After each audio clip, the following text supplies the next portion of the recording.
you so much, Professor. No, you're very welcome. Okay. So I know in your introductory economics class you talked about the Fed and you talked about open market operations. And open market operations are those actions taken each day by a central bank in order to achieve its operational goals, which in this case is to keep the federal funds rate within a target range of 0 to 25 basis points. The Fed does this by buying and selling securities in the open market. Buying is almost all the time. Selling is very infrequently. And open market operations take two different forms. A permanent open market operation is actually like something you would do with any transaction you make. When you go to McDonald's and you buy a hamburger, you give McDonald's a certain amount of money for the hamburger. They give you the hamburger. You keep the hamburger. They keep the money. That's a permanent open market operation. That would be equivalent to the Federal Reserve going into the open market as they do now every single month and buying either U.S. Treasury securities or presently what are known as agency, meaning an agency of the U.S. government, agency mortgage-backed securities. These are packages of mortgages that are bunched together, which I won't go into now. It's not important. But the Fed buys these, and now in their permanent portfolio, their portfolio now consists of around $7.5 trillion worth of securities that they buy and they own the same way you would own that hamburger if you went into McDonald's. Before the financial crisis in 2008, the Fed's portfolio was 0.8 trillion. Now you're 7.5 trillion, which means they have really built it up. The main reason why the Fed had a portfolio at all was really two reasons. Number one, by law, they must have collateral in the form of Treasury securities or some such thing for every dollar of physical currency. If you can touch the currency, like a dollar bill or a $5 bill or a $2 bill or a 10 or a 20 or a 50 or 100, they needed collateral. Most of the Treasury securities that they owned were for collateral against currencies. So they were roughly equal to each other in size. Size of the physical money supply, the currency, size of the Fed's portfolio. But the Fed's portfolio is a little bit bigger so that they could have some extra securities just in case they needed them to do their monetary policy operations for some reason. Well, since the financial crisis, they have just bought and bought and bought. And the reason they do that is when they buy securities in the open market permanently, they create new bank reserves out of thin air. They create new bank reserves and they take, excuse me. So what effectively they're doing is they're buying securities from a primary dealer, a dealer in these securities, and they're paying them with bank reserves that they newly create. It's equivalent to turning on a printing press, although there is no printing press. They do all of this electronically. Merely all they do is credit the bank account of the dealer from which they buy the securities. That increases the amount of reserves in the banking system, which then, if they are lent out, become money supply, in exchange for which the Fed gets securities. On a daily basis, the Fed might also engage in what are called temporary operations, which means they use what are called repurchase agreements or reverse repurchase agreements. A repurchase agreement works this way. I buy something, the Fed buys effectively a security from a dealer, gives that dealer newly created reserves, you can call it money. They hold that security for a day, and then tomorrow they give back the security and the dealer gives back the money. There's a little bit of interest that the Fed earns from that, but that at this point is not important. It's called a repurchase agreement because what they're doing effectively is saying to the dealer, you can repurchase the security that you sold to the Fed today. You can repurchase it tomorrow. So the Fed creates reserves in order to buy a security, let's say from Goldman Sachs. Goldman Sachs has the money for which they pay a slight amount of interest. They hold that money overnight, or they could actually do it for up to 90 days, but typically this is an overnight, one-day operation. The Fed gets the security, and then tomorrow the Fed gives back the security, and Goldman Sachs gives the money back to the Fed with a little bit of interest. That is a temporary operation. When they do a reverse repurchase agreement, it's exactly the opposite. What the Fed does is it gives a security to Goldman Sachs. Goldman Sachs gives money to the Fed, and then tomorrow they do the opposite. The Fed gives back the money, and Goldman Sachs gets back, excuse me, and the Fed gets back the security. Here's what you need to remember. When the Fed buys securities in the open market, or if the Fed engages in a repurchase agreement that adds reserves to the banking system, it tends to dampen down the federal funds rate. When the Fed wants the federal funds rate to go up within its range, it does the opposite. The Fed sells securities to its dealers and or engages in reverse repurchase agreements. These operations are all designed to keep the federal funds rate within its target range. So you want to add reserves to the banking system, the Fed buys or engages in a repurchase agreement. If the Fed wants to drain reserves from the banking system, that would push up interest rates. The Fed sells securities to dealers and engages in reverse repurchase agreements. That's the essence of open market operations. I trust you covered all of that in your introductory economics class.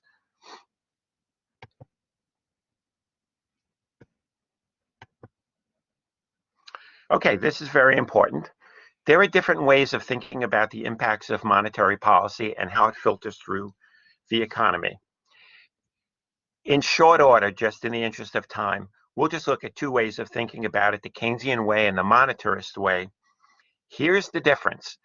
In the Keynesian model, you will see that the rate of interest or interest becomes very, very critical to the impact of open market operations. That according to the Keynesians, it's not until the interest rates change that you get the impacts of monetary policy on what they're designed to do, affect inflation and affect aggregate spending. In the monetarist model, it's all about changing the demand for and the supply of reserves or money in the banking system. And the argument here would be that when you increase the money supply, economic entities will find themselves holding more money than they care to hold, and they will try to get rid of it.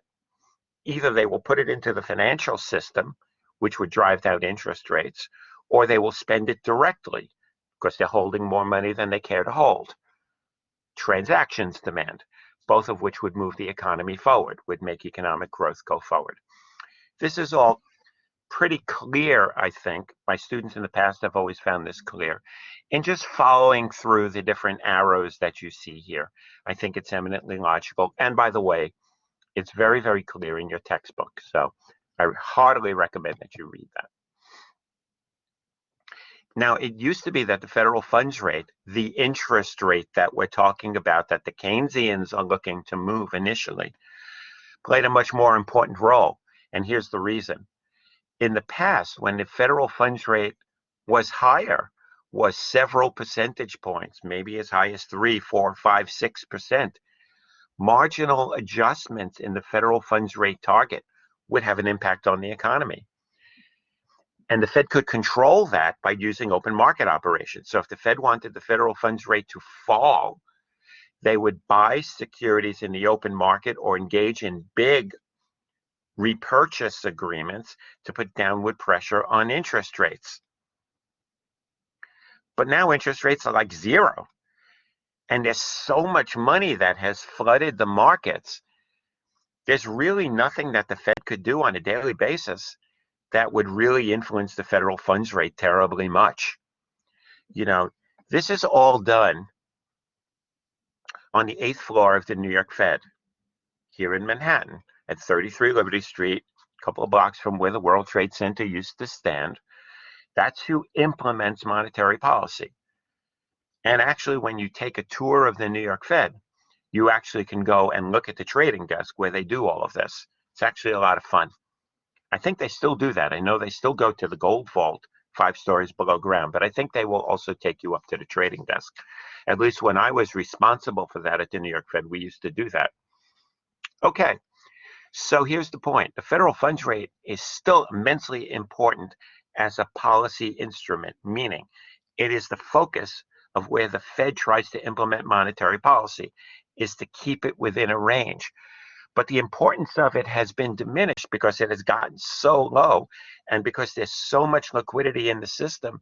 If the Fed wanted to knock it lower, they would have to add liquidity to a system that's already so liquid, they would in effect be in a liquidity trap and unable to do that. And remember, a liquidity trap says, if you add more and more and more liquidity to the market, basically nothing happens to interest rates. They're already as low as they're going to go. And people are already holding as much money as they want to hold. Nothing much really is going to happen. So important to know that the federal funds rate, while the most important interest rate of all, the one the Fed targets, used to be much more important. Is the U.S. constrained at the zero lower bound? Well, so far, the Federal Reserve is saying they will not allow nominal interest rates. Remember, the Fisher equation, nominal interest rate is the real interest rate plus the inflation expectation. They will not let interest rates go below zero. But that doesn't mean that the real interest rate can't be negative, and indeed they are, because the nominal interest rates are less than the expected inflation rate.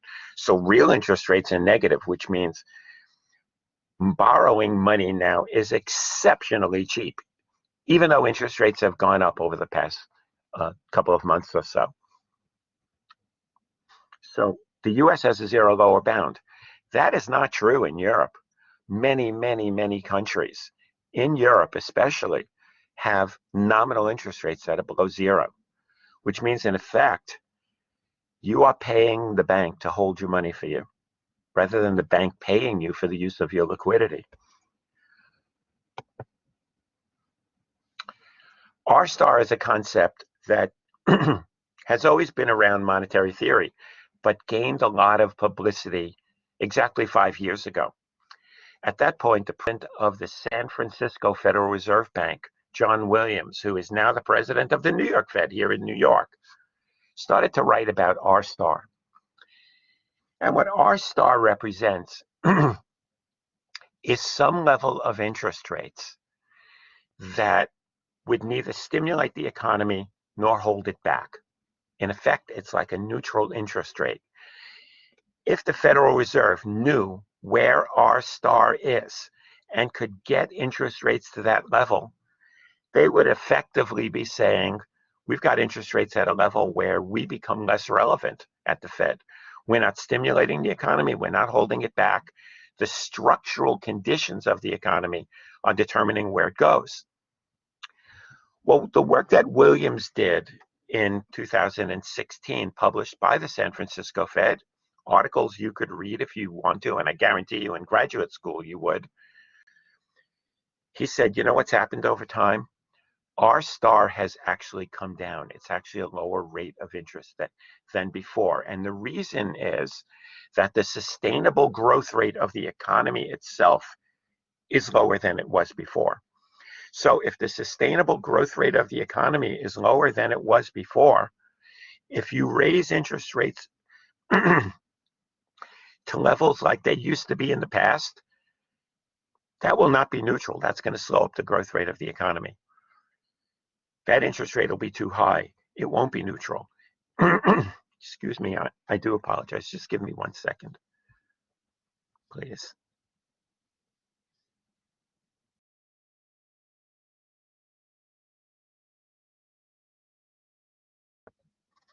As you can see, I get all choked up over this topic. I mean, it just chokes me up. So what Williams said is, hey, look, the whole level of interest rates that's neutral in this economy has come down because these sustainable or potential growth rate, productivity growth plus growth in the labor input, has come down. So if the economy now structurally grows slower than it did before, the interest rates that you used to have in the past would be too high. It'll slow it up. So R star, or the neutral interest rate, is lower than it was before.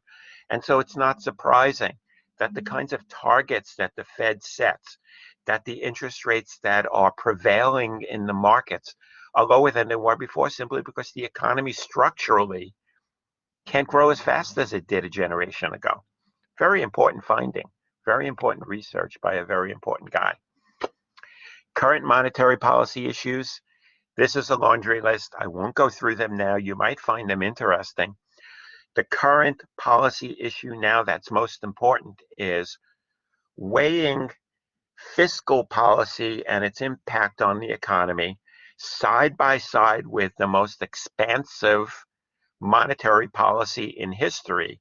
So we're flooding the market with new reserves every single day, at the same time that we've got fiscal stimulus that is absolutely unprecedented, at a time when the US Treasury is issuing a record amount of Treasury bills, notes, and bonds.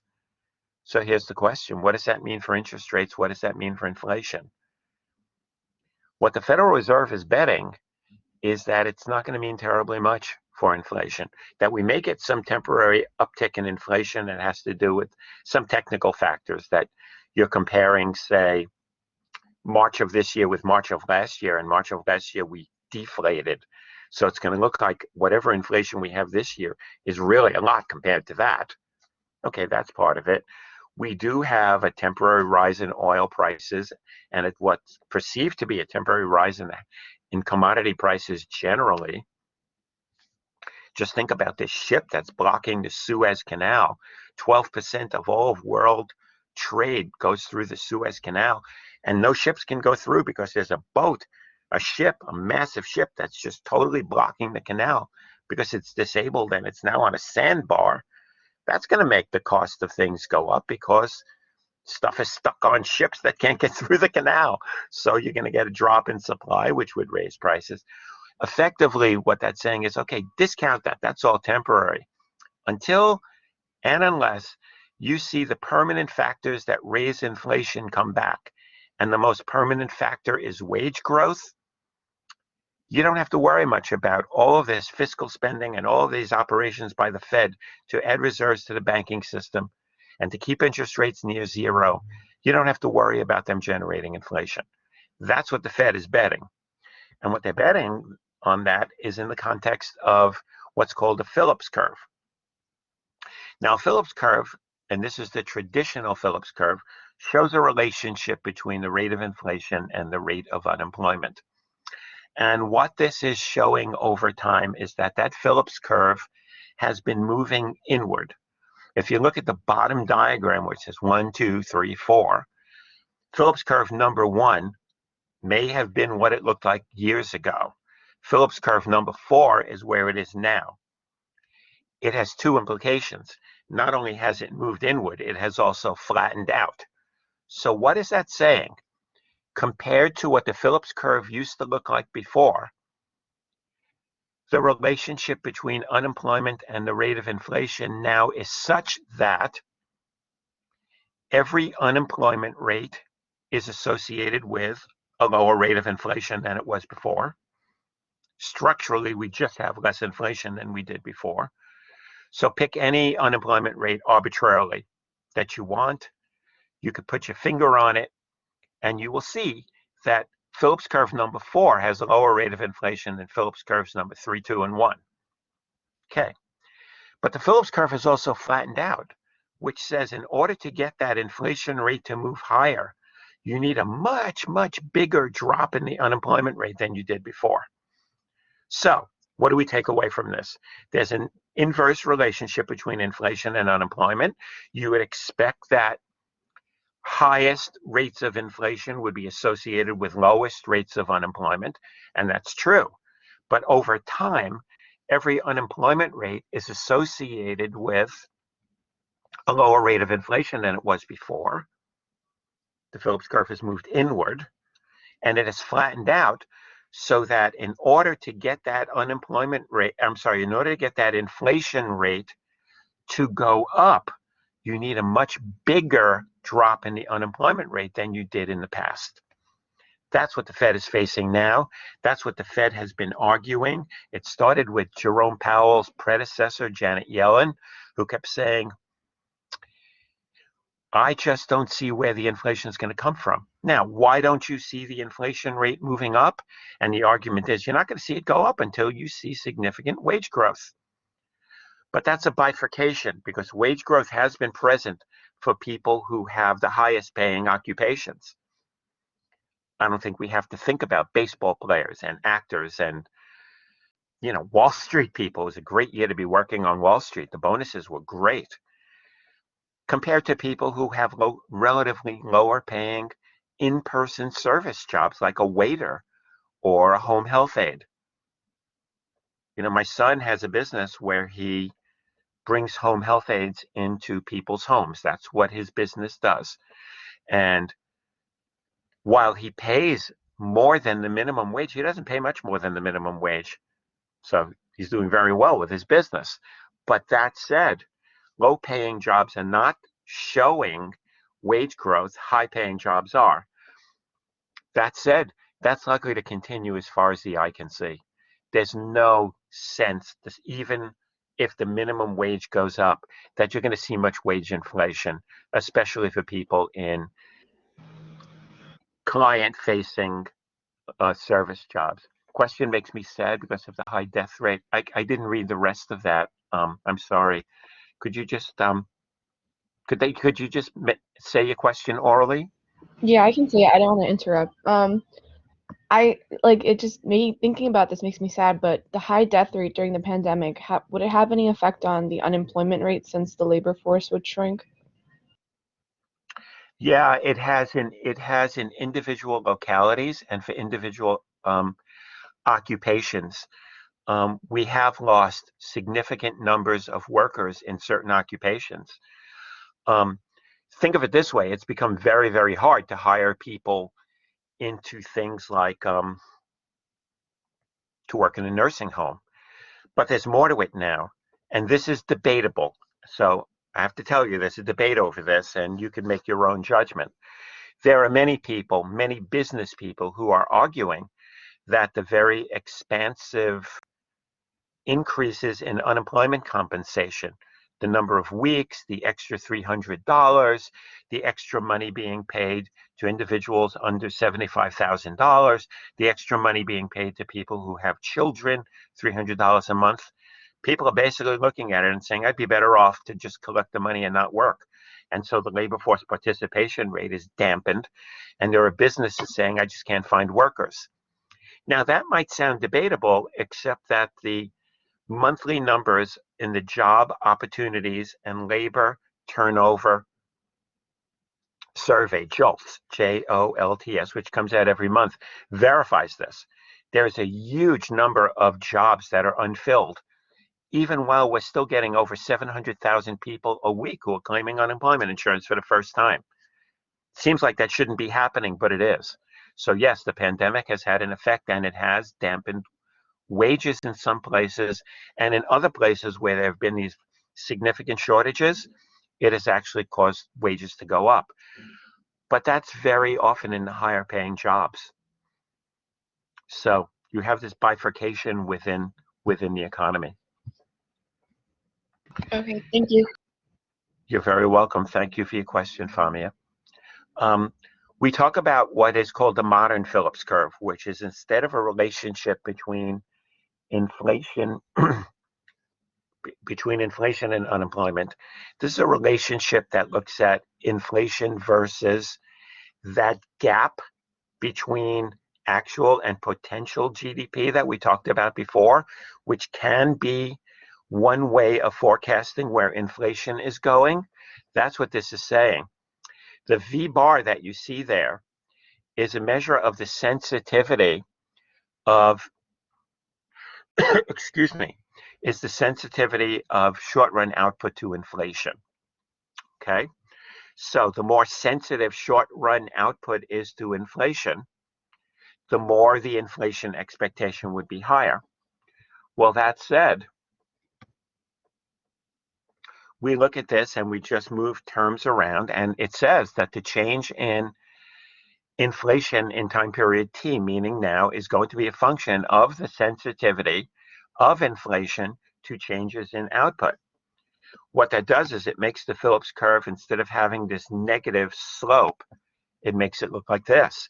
And effectively, it's saying that the more output you have, and output here in the short term, I'd like you to think of it as a gap between actual and potential. In other words, the bigger the gap between actual output or actual real GDP and potential GDP, the more inflationary that's going to be. This is what's now known as the modern Phillips curve. So you have two different versions of the Phillips curve. Most economists still look at the traditional one, the one I showed you before, that has moved inward and has flattened out that relationship between inflation and the unemployment rate, such that every unemployment rate is now associated with less inflation than before.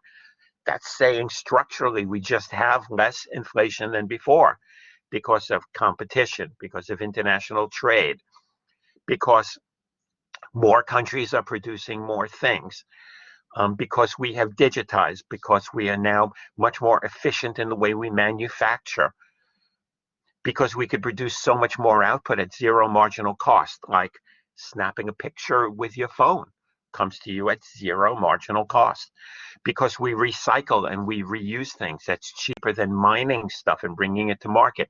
All of these things have put downward pressure on inflation. Every unemployment rate is associated with less inflation than it was before. And in order to get the inflation rate to go up, you need to reduce unemployment by a much bigger amount than you did previously. So here we go. Hey, we've seen this before, the Fisher equation. Very important for us to understand it because we need to keep our eyes on interest rates if we're talking about what the Fed does, because what the Fed does is influence interest rates. Inflation expectations certainly matter for all of the reasons that we've talked about before. The one that we're paying attention to today is that second bullet point, which is that inflation expectations become embedded in long-term interest rates. And we might define long-term interest rates as being, for our purposes, on a loan or on a security or credit of 10 years or longer. So any borrowing for more than 10 years, or any money paid out for the use of somebody's liquidity, like a CD in a bank for 10 years or more. That's going to be our definition of long-term. Okay? We've seen the demand for money before. We've seen this before. We've seen this before. The housing bubble. We had a housing bubble. That was the creation that got us into trouble in 2008. And it's happening in a lot of markets in 2021. And what that means to us is that if we try to get rid of that housing bubble, it means that we are promoting at every interest rate less building of housing. We are shifting the IS curve to the left. And since we're assuming for our purposes that the money supply is unaffected by the level of output, in other words, the interest rate, let me start over again. The interest rates that we pay is unaffected by the level of output, just a simple assumption, then we can see that as we bust the housing bubble, the IS curve moves downward or to the left, and we end up with less output for every interest rate in the marketplace. I would argue that understanding this curve, which I have drawn for you, is another one of those things that none of the 55 of you who are on the call, and I'm saddened that it's only 55 of you out of 95. I guess that's what happens when you announce that you have a take-home exam. you lose your students. But I'm sorry to say that. That's just a commentary. Let me phrase it in the positive. Despite the fact that you know that you're getting a take-home test, 55 of you thought enough of yourself and your education to be with us today, and I'm grateful for that. And you should be too. You should be proud of yourself. So here's the normal Treasury yield curve. We call it normal because it is monotonically upward sloping. What does that mean? It's always upward sloping.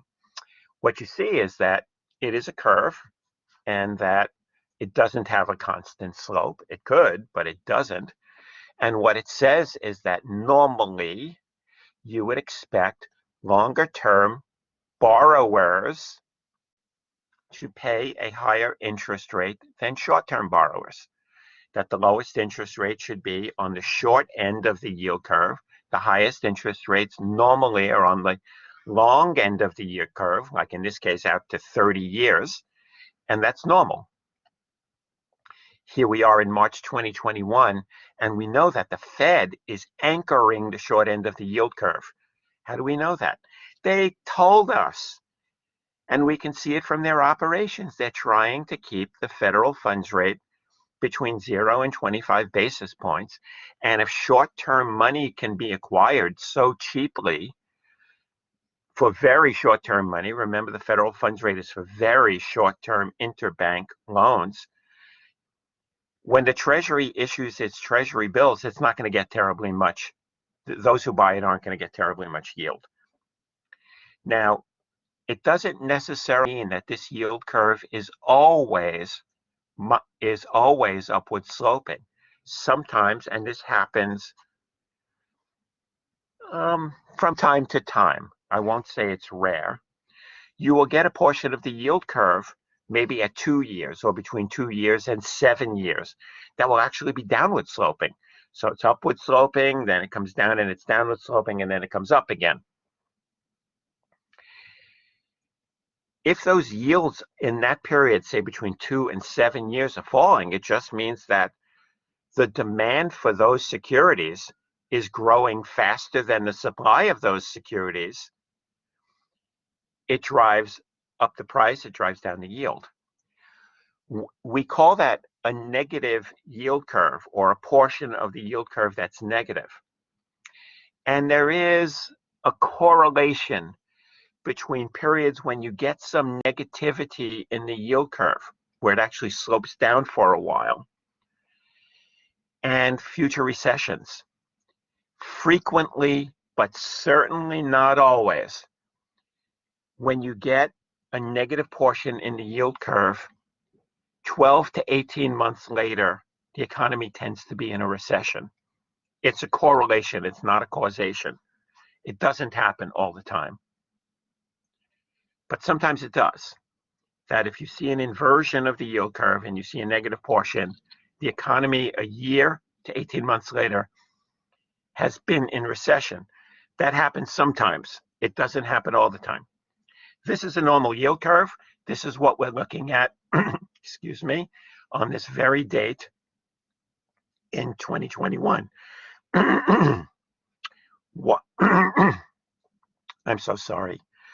I want to make sure that you understand a very important principle here. This is extremely important.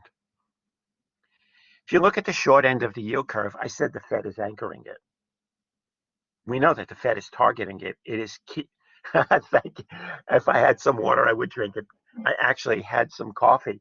I still have a sip, and I will do that. Thank you for your suggestion. I'm so fond of this class. I really am. You have some really terrific people in this class. The Fed is anchoring the short end of the yield curve, but there's something else. Think of the Fisher equation. Fisher equation is a real rate plus an inflation expectation. Your inflation expectation, let's say going out 31 days, looking at this chart, is that inflation 31 days from now is going to be the same inflation you have now. There's going to be no change in the inflation rate. The prices 31 days from now are going to be the prices you're paying now. Now, that doesn't mean that nothing is going to change in price. maybe for whatever reason, the price of gasoline went up or the price of a dozen eggs went up. Yeah, that happens. But in general, 31 days from now, the price level is going to be what it is now. But when you go out 20 years or 30 years or even 10 years, none of us, and I know I'm counting myself among us, I have no idea what the inflation rate is going to be 10 years from now. I think, based on my models, that it's going to be X percent a year, but I don't really know. But I do know that there will be some inflation, and I want to be compensated for it. So I have to have an inflation expectation. So on the very short end of the yield curve, I equals R plus 0. On the very long end of the yield curve, I equals R plus whatever my inflation expectation is going to be. The more my inflation expectation, the more vertical this yield curve is going to be on the long end. It has to be. I'm building in more of an inflation expectation. And that's why the yield curve that I drew for you here is really quite vertical, because I'm assuming that there's inflation in the outer years, beyond 5 years, beyond 10, beyond 20, beyond 30. I don't know how much there is, but I'm pretty sure that 30 years from now, the price level is going to be higher than it is right now. I have to build that into my interest rate. 31 days? Nah. My inflation expectation, how much inflation are we going to get between now and 31 days from now? None. Whatever prices are going to be 31 days from now, what they are now. Some things will be cheaper. Maybe I'll go to the store and a pound of bananas will drop in price. That happens. There's a certain store where I buy fruits and vegetables. It's 2 blocks from where I live. Sometimes I go in there and the price of organic strawberries is higher, and then I go in the next day and the price of strawberries is a little bit lower. Who knows? The inflation rate 31 days from now is going to be what it is now. And when I say inflation rate, I mean the price level. 5, 10, 20, 30 years from now, there's going to be inflation. I have to build that into my interest rate. I has to be equal to R plus an inflation expectation. On the very short end, I equals R plus 0. And that's why you see a yield curve looking like this.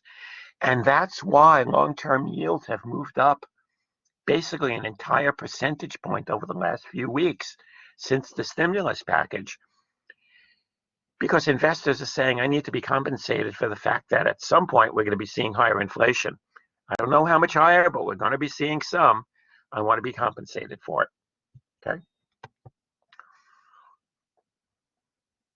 Oh, I wish we had more time.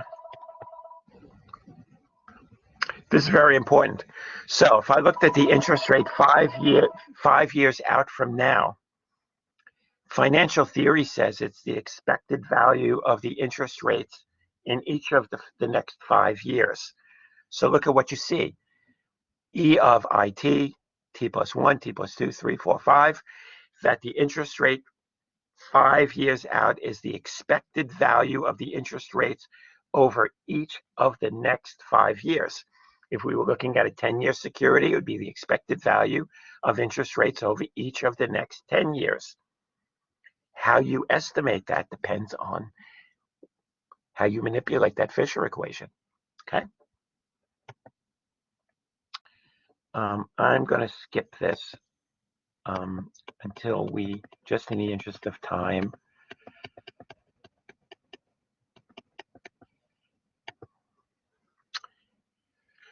Ladies and gentlemen, this again is one of the most important slides you will see all semester long. It has a lot of words. The worst inflation that the U.S. has had over the past 50 years was during a period between 1979 and 1982. And during that period, the inflation rate was an upside down V. It shot up and then it came crashing down. Paul Volcker was the chairman of the Fed beginning in August 1979, and he was given that position by President Jimmy Carter at the time so that he could get inflation out of the system.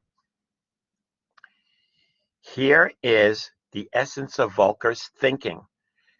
And I promise you that When I taught money and banking, I might have spent 5 classes on this one particular slide, literally 5 classes. We're going to spend less than 5 minutes. Here's what happened. The economy went into what was called a stagflation, economic stagnation and inflation at the same time. At the time, people said, that's impossible. That really can't happen. You could take all of economic theory and throw it out because that's impossible. Why? Because economic stagnation means that there is an insufficiency of aggregate demand relative to aggregate supply. Insufficient demand relative to supply, so you end up in an economic stagnation. All this stuff is there to be sold, but there's no demand for it. Okay, that's stagnation. What about inflation? Inflation is caused by a circumstance where aggregate demand or aggregate spending power is growing at a rate faster than aggregate supply. So how could you have aggregate demand growing faster than supply, giving you inflation, and have aggregate demand being insufficient relative to supply, which gives you the stagnation? You can't have too much demand and too little demand at the same time. Impossible. So the argument went. But it wasn't impossible because the high inflation caused the stagnation. Prices got so high that people stopped buying stuff. So what did Volcker do? Volcker had a choice. Do I fight the stagnation by trying to create aggregate demand, by putting more and more and more reserves into the banking system, creating more money supply that Friedman said that people would try to get rid of by spending and trying to stimulate the economy, sort of what you're seeing in 2021. Do I throw all of that money into the economy and fight the stagnation? Or do I first fight the inflation, which means I do exactly the opposite. I take money out of the economy, I starve the economy of money, interest rates will skyrocket, the stagnation will get worse because the interest rates skyrocket, but inflation expectations will come tumbling down. If you look at the Fisher equation, if inflation expectations come down, nominal rates will come down. We will kill off the inflation, and eventually interest rates will come down so low that the economy will take off again. What a difficult choice. He chose that second course.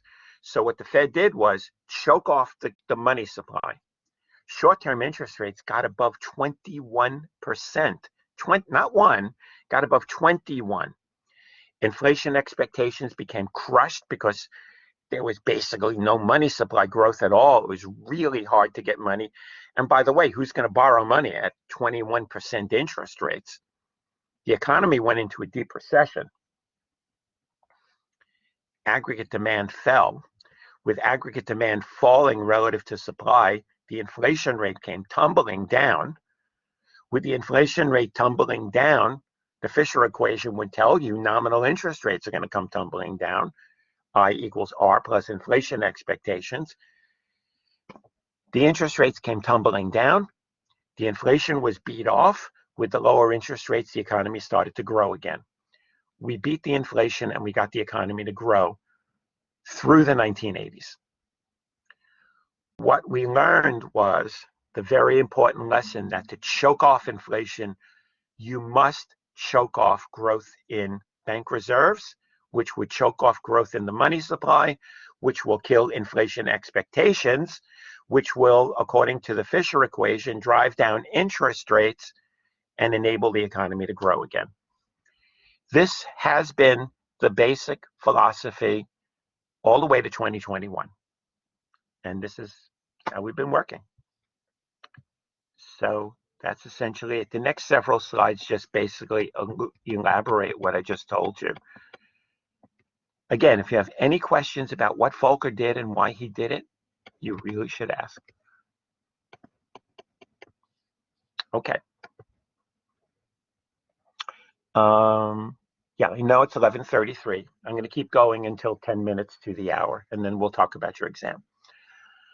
Okay, so when the Fed buys securities in the open market permanently, it adds to what is called the system open market account, or what some people call the Fed's balance sheet. What they're doing is they're buying securities. Those are assets. A balance sheet is assets versus liabilities. Assets minus liabilities give you net worth. The Fed has a balance sheet. You can see that balance sheet if you go to federalreserve.gov and find the H as in Harry, H4.1 comes out every week. You will see the Fed's balance sheet. You will see all of the holdings of the Fed, all of its assets, all of its liabilities. But the point here is what the Fed has been doing is expanding the size of its balance sheet. That's just another way of saying it creates more. Its goal is to create more bank reserves so you can get more money supply growth, so you could get more credit and more spending. It creates these reserves, and it doesn't dump them out of an airplane. What it does is it takes these reserves that it creates anew, and it buys securities, mainly Treasury securities, but also mortgage-backed securities now, which I won't explain to you. It buys these securities.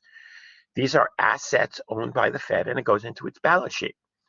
When you see that the Fed's balance sheet has grown from 0.8 trillion to now around 7.5 trillion, that is enormous growth. That's more than 9 times its original size, all since 2008. It just tells you that the Fed has just flooded the world with bank reserves, and in so doing, those reserves find their way into the federal funds market, or the banks hold these excess reserves and they collect interest on that from the Fed, IOER, interest on excess reserves. When the Fed engages in its implementation of its policy, it adjusts that interest rate. I won't test you on that. Don't worry about it. That's more for graduate school.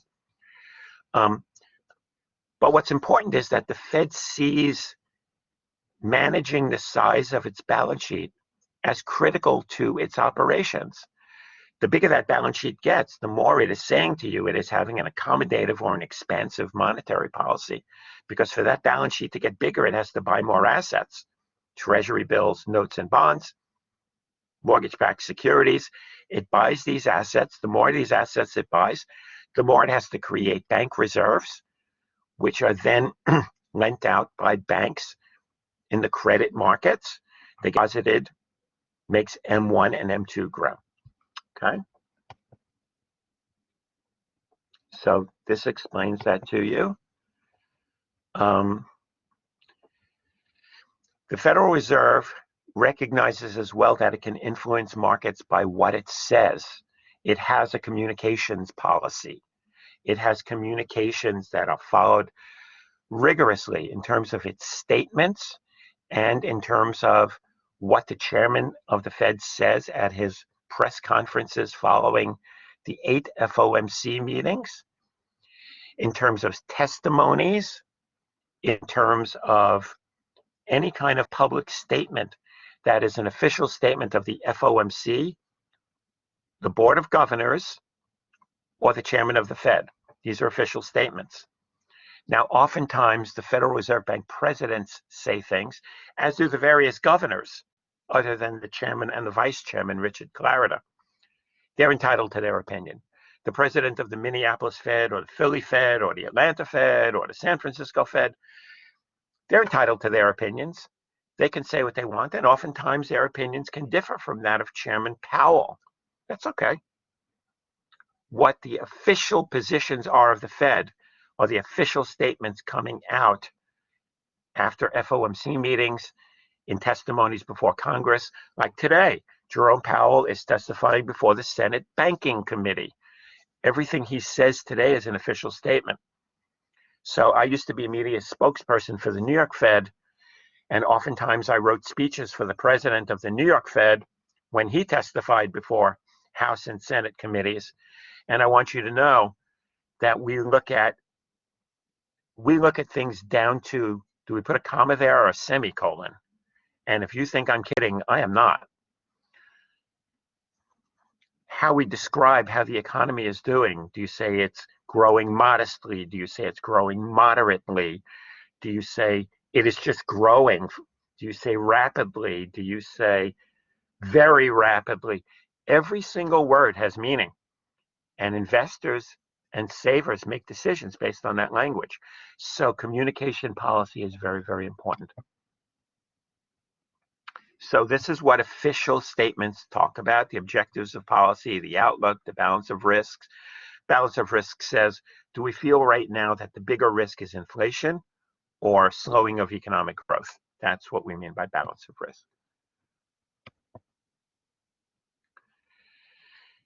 Now, just to complete this, the Federal Reserve has responsibility as one of the critical supervisors and regulators of banks. And they make all kinds of assessments as to how banks are performing. And among the things they do is something called a stress test. And a stress test just says, okay, we're going to give a scenario to a bank. The unemployment rate jumps up to 11%. Inflation goes to 10%. Banks lay off X number of people. Y percentage of their loans become bad and are not paid back. They create this terrible scenario. And what effectively they do is the bank has to analyze whether or not it will survive that. Does it have the resources to survive those kinds of terrible conditions? US created stress tests. The European Central Bank, Bank of Japan, many others also do stress tests. By far, the stress tests in the US are the most comprehensive. They were created by a woman, a former colleague of mine at the New York Fed, and they are very, very rigorous. But what you get is a real sense of the ability of banks to withstand a real crisis situation. Okay, you see some of that here. You see the second bullet point at the bottom: stress tests have been toughened. Macroprudential regulation. Shocks to one part of the financial system lead to shocks elsewhere, in turn impinging on the stability of the real economy. Nowhere can you get a better sense of what we mean by macroprudential policy, excuse me, the need for macroprudential regulation. This is what we mean by systemic risk. Something somewhere. It could be a small bank in Mexico has a problem. It could spread to the entire financial system. And we have had that happen on numerous occasions, where a problem somewhere in the world, maybe in an obscure institution, makes the entire financial system of the world shake in its boots.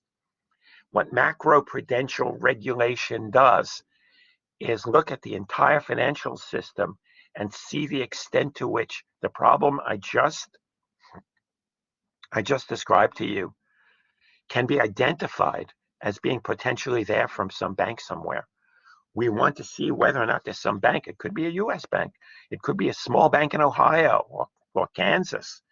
Is there something that they're doing that can pull down the entire financial system? Microprudential means we look at, from the bottom up, we look at how the individual bank is performing because we want to make sure that it is safe and sound. And so the Fed works off something called a Camel's rating system. And you see what each of these look like.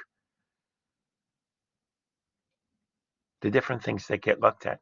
What's important here is that the Fed is looking top down to see whether or not there's something at any institution that can pull down the entire system, and bottom up that looks at the safety and soundness of institutions, getting into the weeds of all the various things that you see listed here. Okay. I think I'm going to conclude with this. Maybe one more. I'm just going to stop with this. So what do we take away from the class today that you would want to know? First of all, you really want to understand open market operations, what they are, how they operate. Permanent operations, which means the Fed buys securities in the open market by creating new reserves, and they keep them, and those securities go on the Fed's balance sheet as an asset. and temporary operations done with repurchase agreements and reverse repurchase agreements, which temporarily add liquidity to the financial system through repos or drain reserves from the banking system through reverse repos. And they do this in order to keep the federal funds rate within its target range, which is so critical. They're focusing all the time on the yield curve, its shape, and what it is telling us. The more vertical that yield curve becomes, meaning the higher the long-term rates are relative to the short-term rates, it tells us a lot about what inflation expectations are.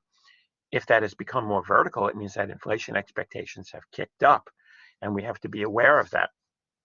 We know that the Fed in the past has had situations that have been very complicated, like in the 1979 to 82 period, when then chairman of the Fed, Paul Volcker, had to stagflation, where the economy was stagnating, yet inflation was rising, which seemed impossible. How could you have a stagnating economy with insufficient demand and more inflation, which says there's too much demand relative to supply? How could you have them at the same time? Answer: where the inflation was causing the stagnation, you can get them both. But then you face a choice, and it's a difficult choice. Do you fight the stagnation first, in which case you add more reserves to the banking system, try to crush interest rates, and hope the economy will pick up? You hope that you will get an economy that picks up and that supply will rise in that economy, which seems faint-hearted. I don't know why it would. Or do you fight the inflation first, knowing that if you choke off the money supply, interest rates are going to skyrocket? The economy is going to go into a deeper recession, but you'll kill off inflation expectations. And when you do that,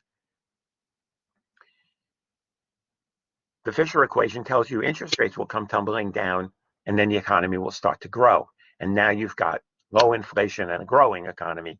That's what Volcker chose to do. And all of this is done within the context of all the things that the Fed is about. The Fed is about communicating to us and knowing that its communications will affect the markets. But the Fed is also an important supervisor and regulator of banks. It does so by looking at and paying a lot of attention to different types of risks. Systemic risk would be a macro prudential issue, meaning can an individual institution bring down the entire system? You're worried about how what happens in one place in the system affects the whole system, systemic risk. But we also look at the safety and soundness of individual institutions by looking at things like you see on the screen now, by looking at how much capital they have and what's about the quality of their assets, how good is their management, do they have sensitivity to risk, do they have liquidity, can they pay their bills? This is what the Fed is all about. This is what monetary policy is all about. You need a safe and sound, excuse me, you need a safe and sound banking system in order for monetary policy to work properly, because monetary policy works through the banking system. The Fed creates bank reserves. Those reserves are either lent out as loans by the banks, or they keep them on reserve at the Fed and earn interest on excess reserves, or they lend them out in the federal funds market overnight. The most liquid of all the interest rates, the target of what the Fed has in mind when it tries to keep interest rates at certain levels. That's what you take away from a class like this. So before we talk about your exam, and I don't really have much to add, one important thing I'll tell you in a moment. Do you have any questions about what we did today? Very, very important class. And as I pointed out to you on Monday, no excuse from anybody by saying, I didn't have things to read, I couldn't find anything on these topics. I'm telling you, go to federalreserve.gov, you'll see all this stuff. Go to federalreserveeducation.org, you will see all this stuff. You will even see it in comic books that I wrote that have since been rewritten on all of these topics. There's one I wrote called The Story of Monetary Policy. It is literally a comic book. It has since been rewritten. I haven't worked at the Fed since 2007. It has since been rewritten. There's plenty of material, ladies and gentlemen. And really, if that doesn't do it, just Google Federal Reserve open market operations. You could read until next Thursday. So that's that. I'll shut up and take any questions you have.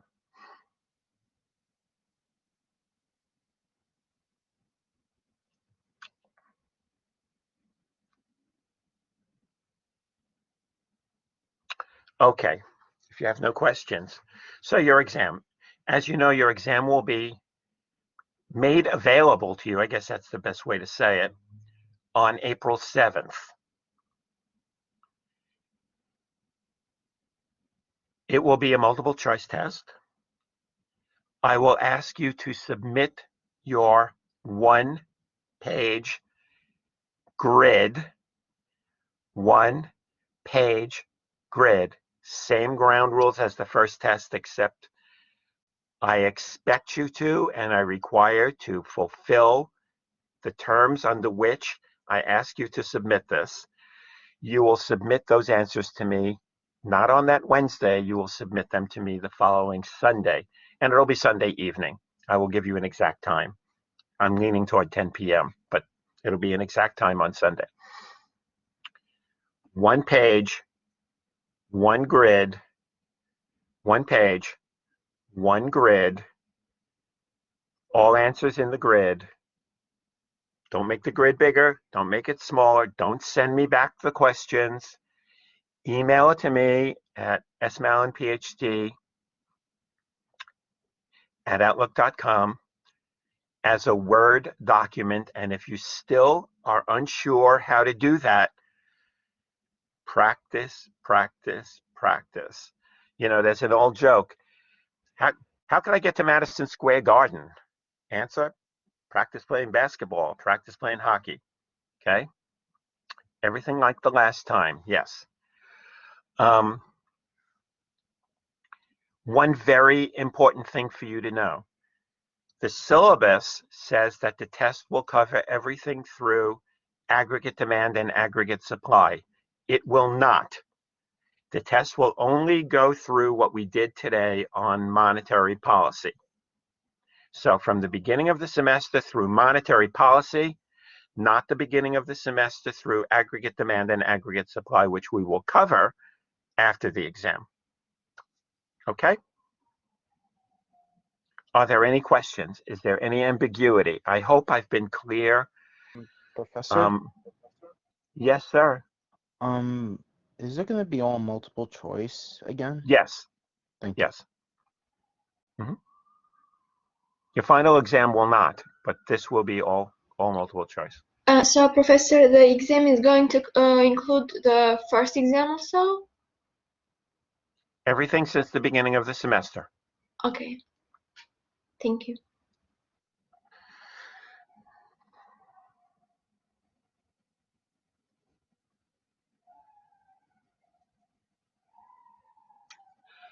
Cindy Lynn, you asked, is it a brand new test? I don't understand your question. Could you explain your question to me?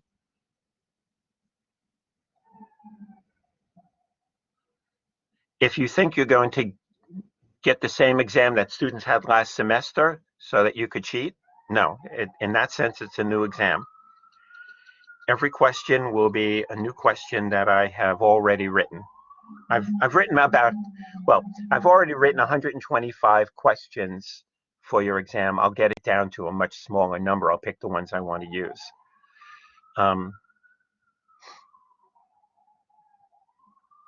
So you know the topics. The topics are the same topics as on the first exam, plus whatever we have done since. I keep hammering home the same sorts of issues, you know, telling you which are the key topics and all of that. I hope that you have understood that. Hi, Okay. Professor. Sorry, I just wanted to make it clear. I was saying, like in comparison to the first exam, is it the same test or is it going to be a different test? Like a same test? Well, why would I give you the same test I gave you the first time? Oh, that's why I thought that's what I heard. No, I understand, Cindy. But think about that. What What would be the value of that? Well, I thought it was gonna be like the same test plus extra questions, but I don't know. No, no, no, no, no, no. So thank you for your question because you clarified something that maybe confused other people. No, it's not the same questions you got on the first exam, although it could be. I might pick a few. I don't know. Um, I might pick a few, so it'd be wise for you to go over the first exam. That's probably a good idea. But no, I'm not going to say to you, you're going to get the same questions. Now, again, I might take some of those questions and put them in there because maybe I just thought that the question was really an important thing and I want to make sure that you know the answer.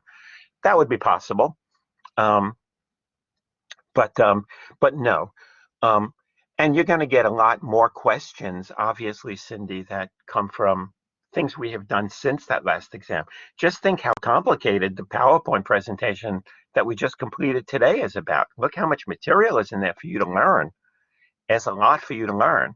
And there was a lot about inflation, and there was a lot about interest rates, and I think you get the point. So there's a lot of material for you to cover. And I guess I've said enough. Thank you so much. There is one class before the exam. Your exam will be given to you on Wednesday the 7th. We do meet on Monday the 5th.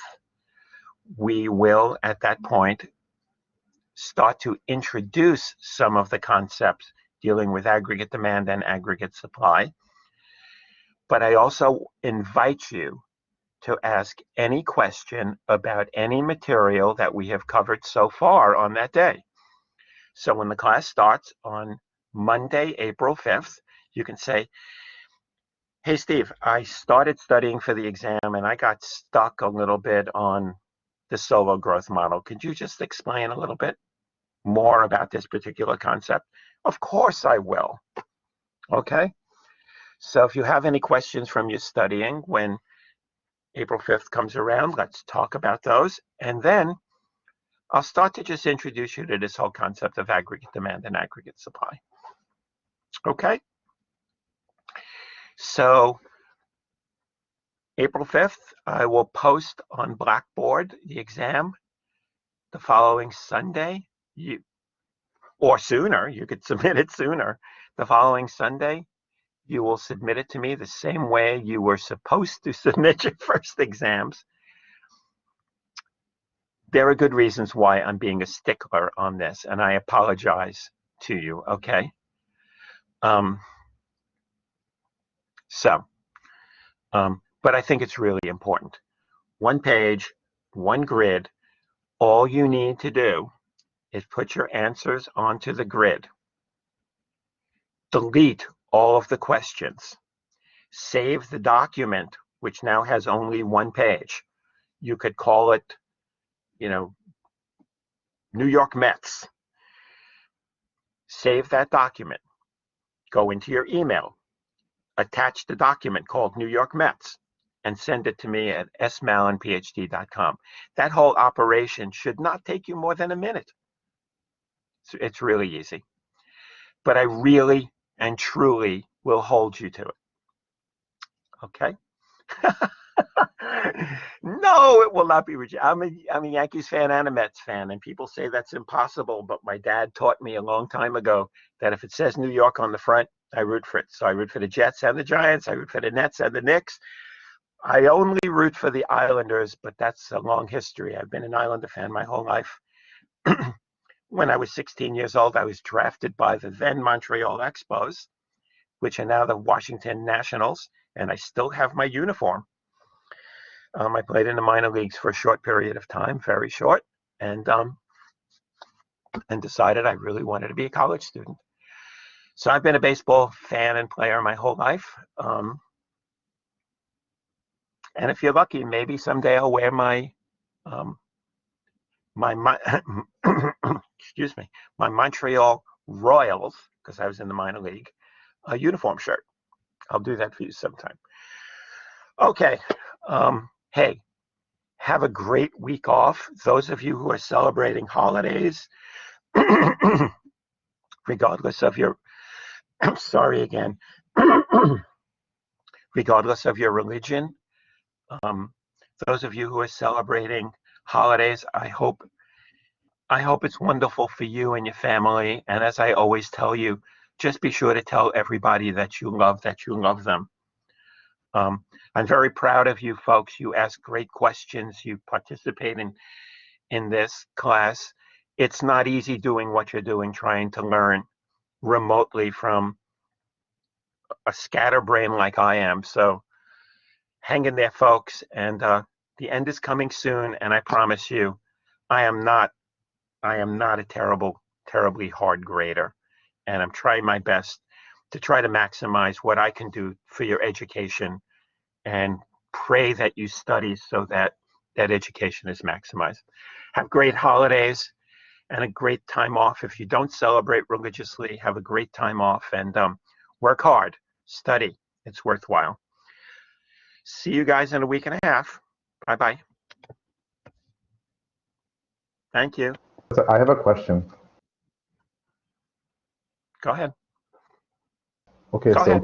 can you please tell me like what chapters is the next exam covering? The next exam, you mean the one that you're getting in April? Yeah, the April Or 7. do you mean the final exam? No, the April 7 one. The exact chapter numbers? Just look on the Yeah. syllabus. It's all on the syllabus. I mean, offhand, I don't remember the exact numbers offhand, but it's all on the syllabus.